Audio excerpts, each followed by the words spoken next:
I was looking at it as from a cultural phenomenon. And so immediately I was trying to understand what's behind the facade. And that's kind of where it came from for me to make it like that. It wasn't coming from the noise that I think a lot of people heard. I was more just like, what's the truth about this guy?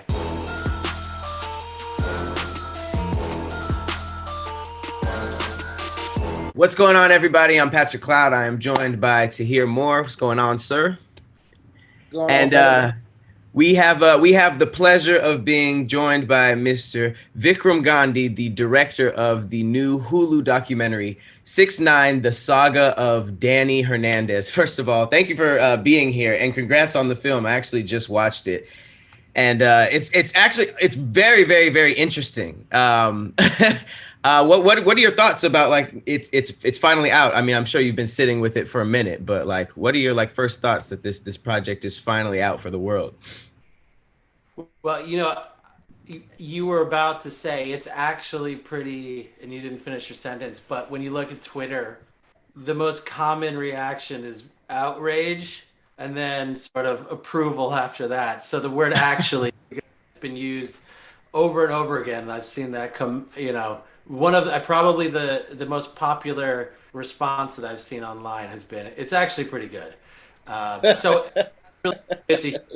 And I'm excited to have gotten it out. It was kind of just like a anxiety-ridden, crazy kind of race and rush to do it, being that every day his story was changing. We didn't know he was going to get out of prison. Of course, he got out, and it was because of COVID.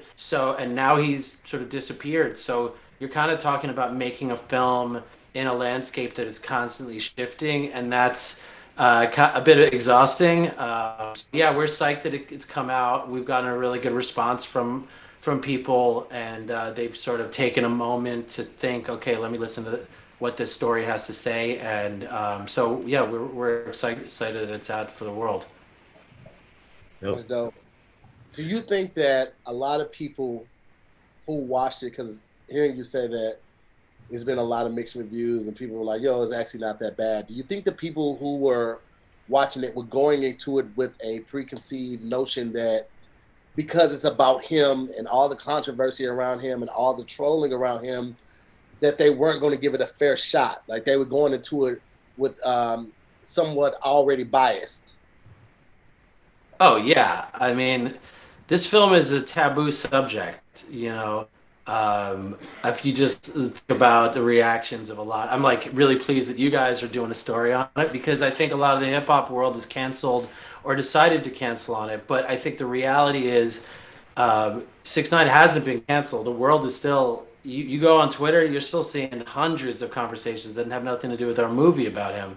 So it's a taboo subject for a lot of people in the know, especially. So we know that people came in with preconceived notions, but I also wanted to make a film that, a grandmother could watch and understand. This is not, this is a phenomenon that's happened in hip hop, but it's something that I think is super relevant to the time we live in. So yeah, I think it's complicated. It's a complicated thing. It's the media's issue, right? With anybody who's a divisive figure. People who are extreme stand out.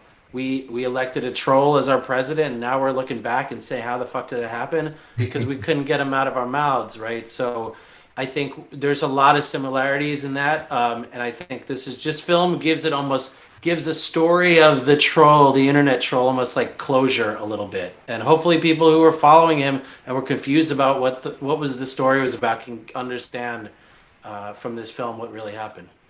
That's what was so cool about it for me. Like I feel like my actually was that it was actually very interesting. And what's actually interesting is, like, you think you kind of knew the story because you saw him every single day on your social media. If you've been following from what I thought was the beginning, which was, the first song that blew up, and your documentary showed that there was crazy amounts of viral videos. He was putting in like a lot of work before that, the main video that blew up Gooba. So it's like, what was interesting for me is it's interesting for people who think that they know the 6ix9ine story, and for people who may have just been sort of like tired of him by now. Because a lot of people, like, they roll their eyes when he comes up, so they weren't really like jumping to see it, but it's cool to see that like people are like, whoa, this was actually really, really dope, because there was so much stuff we didn't know.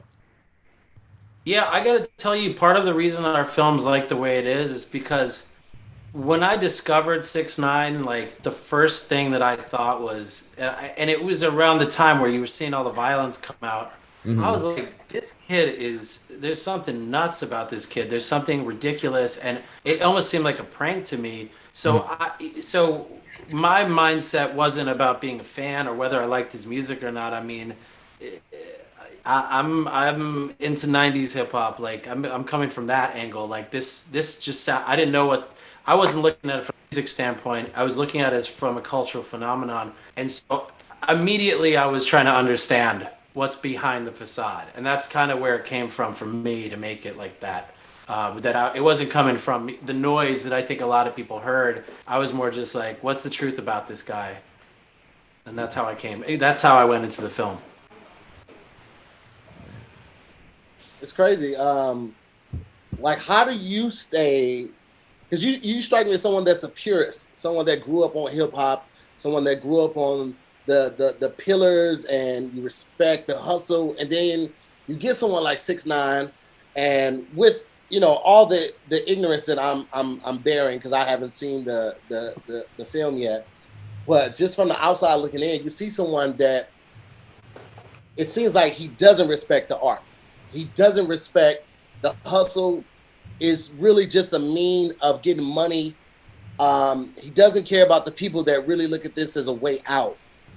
Like someone who is a purist who chooses to do a documentary like this, like how do you separate your own feelings from someone like that being brought up on what hip hop was really about? Well, I mean, I think that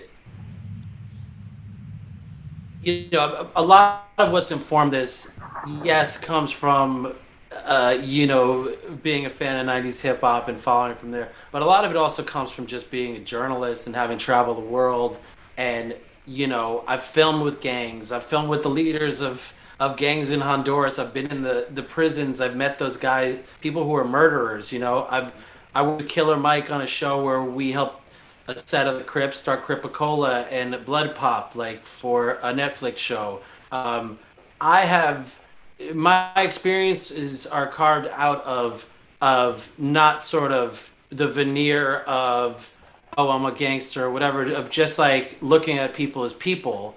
And that's kind of where I approached this story from, whereas I saw somebody marketing this image and I didn't buy it for a second. I never even, like, I thought nobody bought it almost when I first looked at it.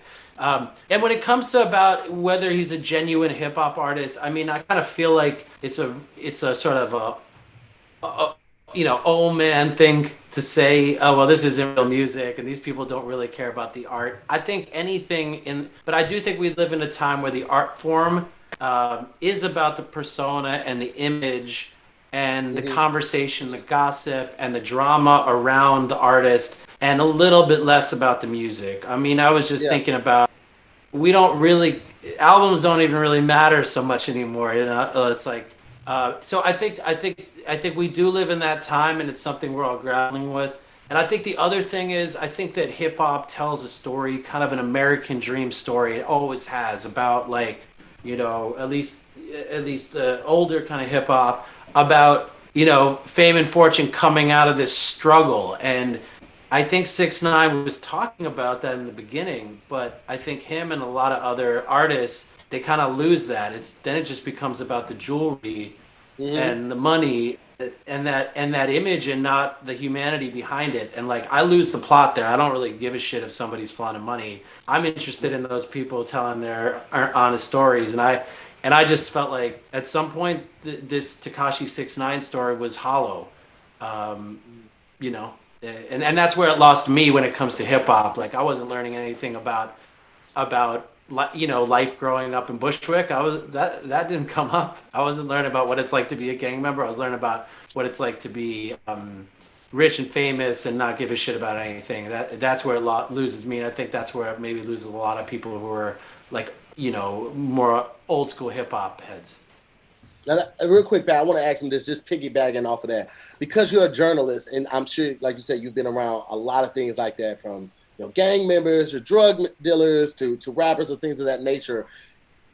Do you see this the most dealing with music entertainers versus like comedians or Crips and stuff like that? The focus gets more on the persona than the art, because like you see somebody that might be in comedy, right? And the higher they get, of course, they love the money that's associated with it and the fame that's associated with, but there's still like an appreciation and love for the art, right? With rappers, I feel like the love kind of gets more so toward the persona and all the jewels and the multiple cars and the women, and it gets further away from the actual art. Do you see that more prevalent in music than any other entertainment field or anybody else that you've kind of interviewed or done a documentary on? Yeah, I mean, it's not just hip hop. It's, that's the life of a rock star, right? Like it's kind of being a rock star dream, and I think that happens, and it's probably happened for hundreds of years, like before there were rock stars. I mean, I think that's a lifestyle. But it's also a lifestyle people grow out of, and it's a lifestyle a culture grows out of. You don't see like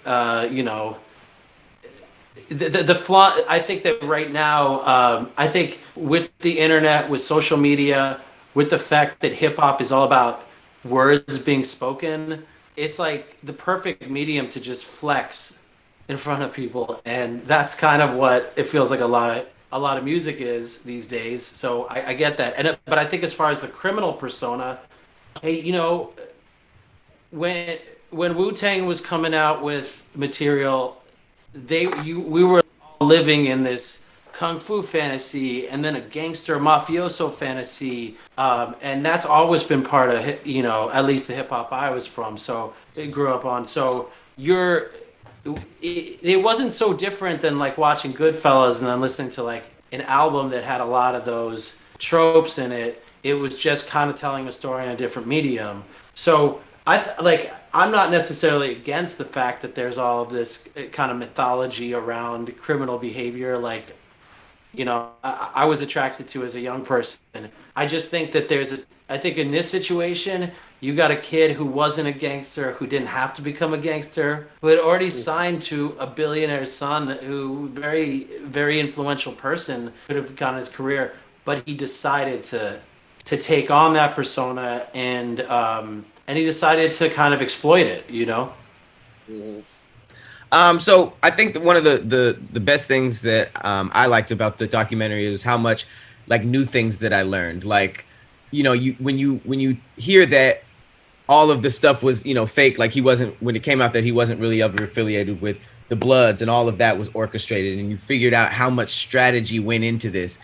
You don't really think about the little details of things like like when it came out that in your documentary where it said before Gummo, he went and bought all of those red bandanas and passed them out to all the gang members, and a lot of them had some already, so it was just kind of like little strategic things like that I found myself like being like, oh wow, I never knew that. Was there anything that any things that stood out that you learned as the director throughout the documentary? Like, was there any like big moments that you were like, wow, I did not know that, and like your favorite educational moments? Yeah, I mean, this is actually a super complicated story. I mean, there's a lot that's left out because I just wanted to make sure it was super entertaining and just had that rush to it. But there's a lot of information that we discovered and left out. I would say some of the things that stand out to me. I mean, first of all, learning about, learning that he was creating clothes and had this sort of shock value element. That was a really interesting thing to see, because I think like the idea of getting attention from clothes and outlandish stuff, that's something that like every kid has thought about. Oh, should I wear this thing? Everyone's going to say something. And so it's a difference between somebody who takes that and then, I mean, he exploded that and made it up to 25 million now, but that's like a microcosm to just see like I had a hunch that this was about the addiction to fame, but it was like interesting to have that verified by other people. The other thing that was really interesting was just to see that his development as an artist was quite natural. Like he met some guys, he met this crew called Loaf Music, met Shadow the Great, you know, these dudes introduced him to hip hop and brought him to parties. It was a gradual thing, but it was this kid's like deep ambition to make it. That's both exciting. You kind of root for, you know, you want to root for that kid, but also like where it goes wrong. So that was really interesting. I mean, I think honestly the most interesting thing really was just going into these situations. One of the things that I was always like, you know, kind of disappointed by, I was less disappointed we didn't get an interview with 6ix9ine. I mean, part of it was I wanted to talk to all the guys who were going to prison. You know, there's limited access to a lot of that information, and you want to hear from them, and it's complicated with the trial and everything. But it's so easy to just look at these mug shots and just go, okay, these are criminals, they're bloods, whatever. But at the end of the day, like you go and meet people and you just hear their story, and it, all of this fiction, all this like fantasy that we have about like a rat, a snitch, you know, organized crime, gangs. It's like at the end of the day, a lot of this story is about being friends and being loyal. Like that's what it came down to. So I think seeing that in reality and kind of like realizing that it's just pretty simple. Like you make some pledges to your friends, you say we're all going to be famous together, and then you start getting famous and you leave them behind. Like you don't have to be part of a gang to you know, to get in a complicated situation. It's a natural thing, you know. Yeah. If there was one thing that you really wanted people to take away from it, because I mean, you know, art is subjective. Everybody views it and receives it completely different. But what's one thing that you want people to maybe keep in the forefront or in the back of their mind while they're watching this to kind of bring it full circle? Um, I think that, yeah, I think part of it is just the don't take, you know, don't, I would say don't read a book by its cover, but I think in a way, kind of like, you know, don't think you understand the movie from a thumbnail or a post about it, because I think there's something so much deeper about this kid's story if you take out all the noise and you just focus on what happened. And I think the story is a universal story. It's a story harder they come. Reyes gets so big he becomes a criminal and loses sense of why he was becoming famous. That Robert Johnson selling his soul to the devil to play guitar better. It's the classic story of a musician losing himself in fame and fortune. But this is definitely the weirdest and most bizarre version of that I've ever heard of.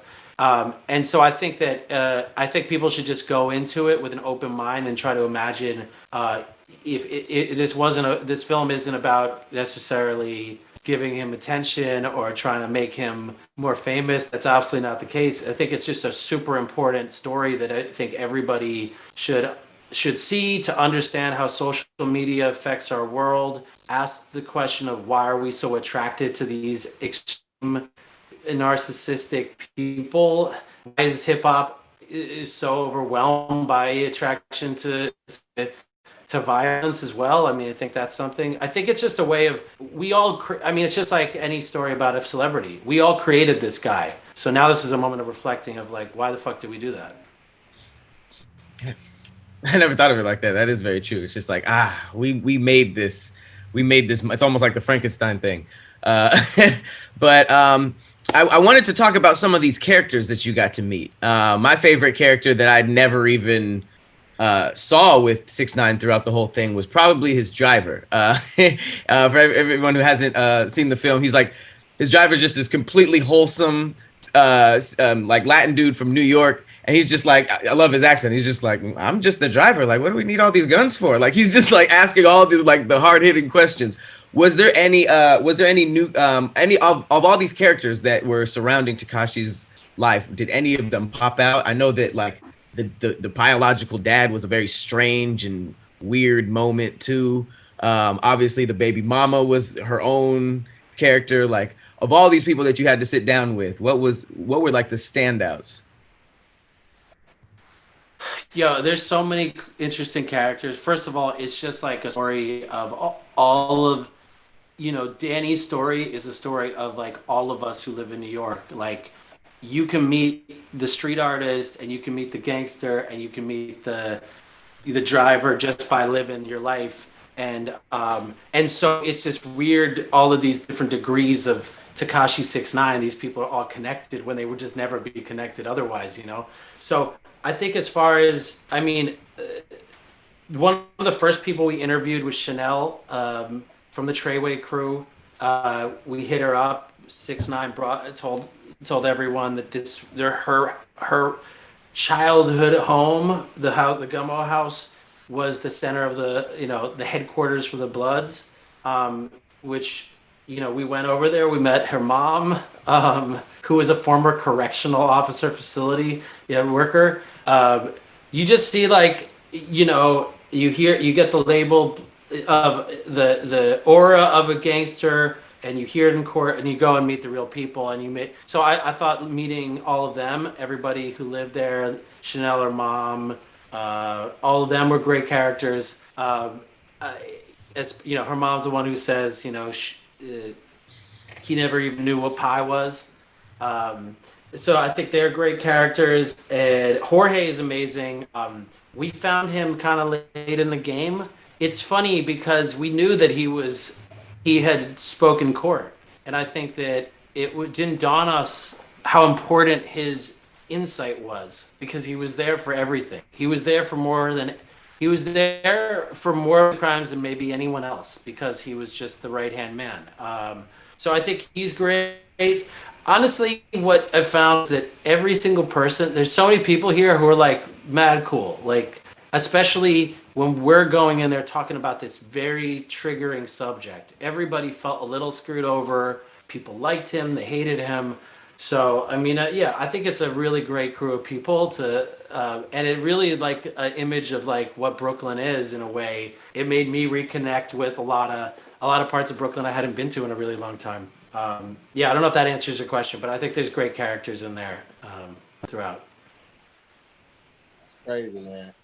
So going into this, I'm sure you had one image and one perception of 6ix9ine. How did that change, like, from beginning to end? I think I tried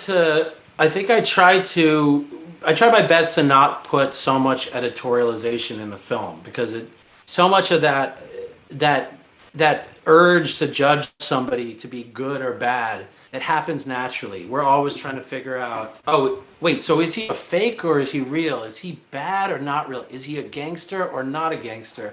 I mean, these are the questions that everybody's, wants answered. And it's just not so black and white. I mean, I think that I wanted to understand what his psyche was, because there's obviously something intelligent within this kid, And so I approached it like that. And I think my feeling about him changed, like, over the course of time and in the moment, So there's a moment where, when I learned about how he was able to architect his own fame, when I was having that interview, you could hear my voice when I'm talking to Shadow the Great saying, oh, wow, so he created this whole gang thing. He had an idea in his mind and made it happen. Like, that's pretty cool. You hear me say that's really dope that he did that, because I was impressed by what he was able.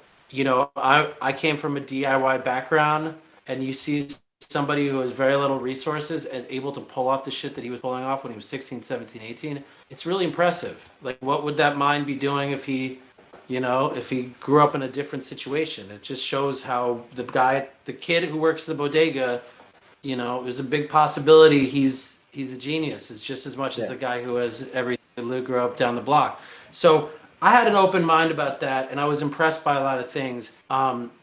And I think that anyone who's in the arts, you could see him being the epitome of that urge to succeed, that drive. So I had a lot of sympathy going in with everything. I just look at it as somebody who transformed into somebody he couldn't control. Like, he's a young kid, he's turning into a celebrity, and he made some terrible mistakes. And those mistakes made him more famous. But yeah, I think you could watch the movie, and if you listen to my voiceover and listen to my react, you could really when I met his biological dad, I just couldn't. I just felt sorry for him because the guy was lying about. I couldn't tell what was real or not, and he obviously abandoned his family, put put Danny in a situation that he didn't have to put in, and that generational thing really had him.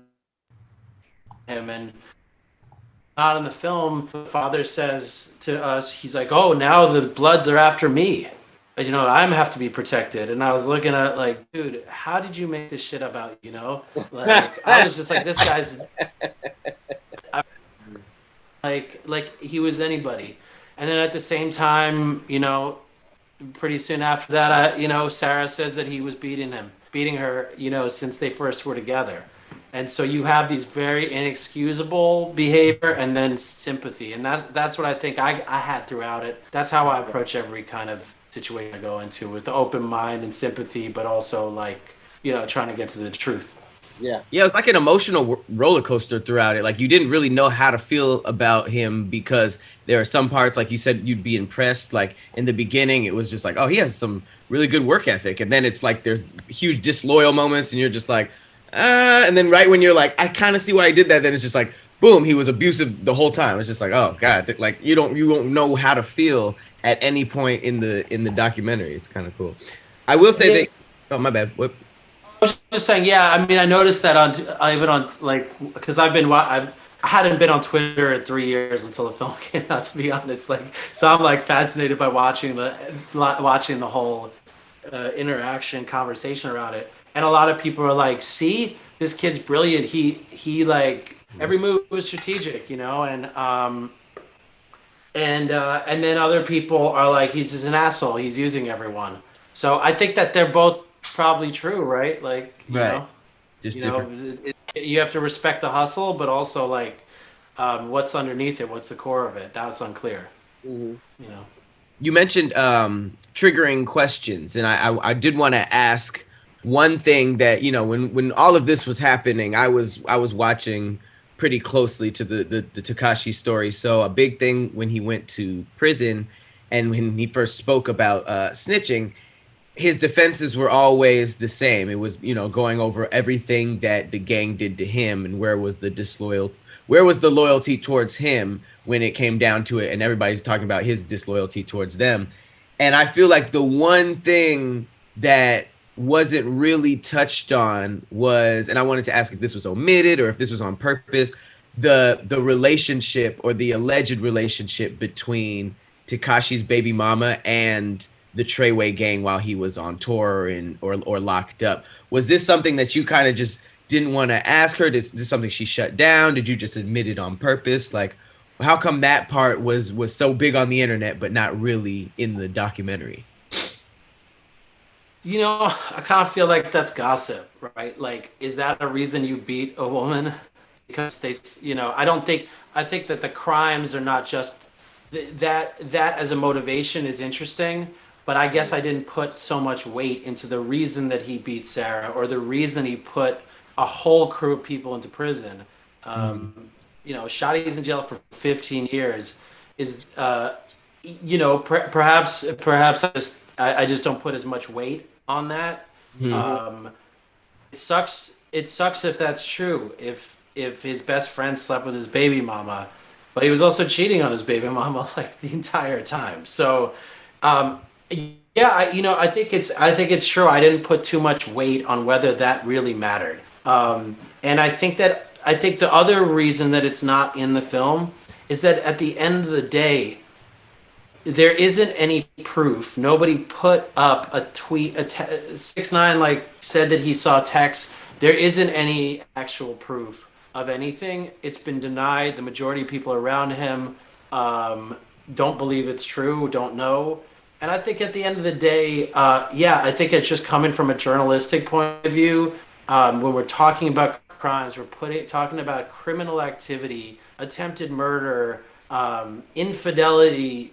It just didn't feel like it should be elevated as a reason for any of that shit to happen. And so, it wasn't omitted for any other reason except that I was really just trying to focus on what I thought was the most important parts of it. And honestly, I think I interpreted a lot of the stuff with him saying that Sarah slept with Shadi is just fucking insecurity. I mean, like that's what I got out of it. But again, I think that's a domestic issue that's between two people, between a small group of people, and I just don't know what the truth is. So, it's like either you dip into that gossip or you decide that, that's the conversation everyone's going to have on the internet. That's nothing new I can add to that thing. Getting Sarah's side of it, getting Sarah's side of it and saying that she didn't sleep with Shadi would have been almost irresponsible to just turn that into like, okay, she didn't sleep with him, without him to defend himself. So we just left that out. I mean, I think, and that's more of the reason, was to really just focus on the crimes and all of that. But I hear you. Gotcha. Yeah. Do you have any questions? I think that touched it up, man. I'm really interested in watching it, man. Like I feel I definitely had my reservations with like really just tapping into 6ix9ine. There were a lot of things that I couldn't get down with, but knowing that there's another side of the story that I might not have been privy to definitely has piqued my interest. So I'm definitely looking forward to checking it and seeing what it all was about, man. Yeah, appreciate that. I think, I hope everyone can kind of look at it like that. I don't really have skin in the game. Like I'm interested in shit, and I'm like, this was one thing. It was like hometown story, and it was really exciting. But at the end of the day, I can unfollow him in my life and move on. A lot of people don't really realize that. That's how you stop a lot of the foolishness. It's like, you know what? Enough for today. Unfollow. That's the whole shit that we all have to deal with, I think, right now when it comes to media, social media, is like, you gonna unfollow this fool or not? Like, and I wasn't following him. I probably read everything that everyone's seen, but in a matter of a few days after I've discovered him, I was like, oh shit, this shit is interesting. Like, let's get into it. But it until I made the movie, it wasn't really something that that was really a big part of my life. It wasn't coming up on my Spotify, in the radio mix. Like that wasn't happening. So it didn't like, it was more, this is more like a filmmaking journey for me. And I think the reason I'm just mentioning that is like, it's kind of coming from somebody who, I have my own biases and my own point of view, but it's not really coming from any sort of political angle of like, or anything. Like I'm not the person defending hip hop. Like there's a lot of people like yourselves who are in the industry of voices that are heard. I'm just kind of just slightly on the periphery, on the edge, just kind of trying to get to the truth and see how it affects society. So, yeah. Sounds good. Well, no, I appreciate you sitting down with us. I just have one more question, and it has nothing to do with the film. I just got to ask about this background. I know that the comments are going to be asking, are you tracking like a killer? You got like this cool like whiteboard with all the strings. That's the next documentary. He's doing the Zodiac Killer. This is the room. Yeah, so the room we right behind board. This crime board is in the film, and this is sort of just something that we had putting up as we're putting the story. We're like making a lot of this movie during quarantine. So you in the studio that we made the film in, just a few of us kind of like hustling, to the story. So yeah, that's what my background is what when we were putting all the pieces together, the story, we kind of depicted it as a crime board, but it's really like a place where we put all the information up, and I have a lot of boards up in other parts of the room. We just happen to get. So this is the setting where we made the movie. You see me when you see me in the film in the end, like this is where I was sitting. So that's why we're just doing the interview here because this is where I work. Oh, okay, yeah, that's cool. I saw the little cameo at the end. That's what's up. All right, well, we appreciate you so much, Vikram. We need everybody that's watching to jump on over to Hulu. 6ix9ine, the saga of Danny Hernandez. I guarantee you're going to learn a lot of stuff that you did not see just watching on social media and just following on Twitter. This story goes very, very, very deep. So make sure you guys go check that out. And once again, appreciate for Vikram for stopping by, man. Appreciate you, man. Absolutely. Yeah, thank you guys. What up, y'all? Thank you so much for watching All Def. Make sure you like and share the video and subscribe to the channel and hit the bell. Make sure you hit that bell button so you can get notified every time we drop some new stuff, because we got a lot of cool content coming out. Later.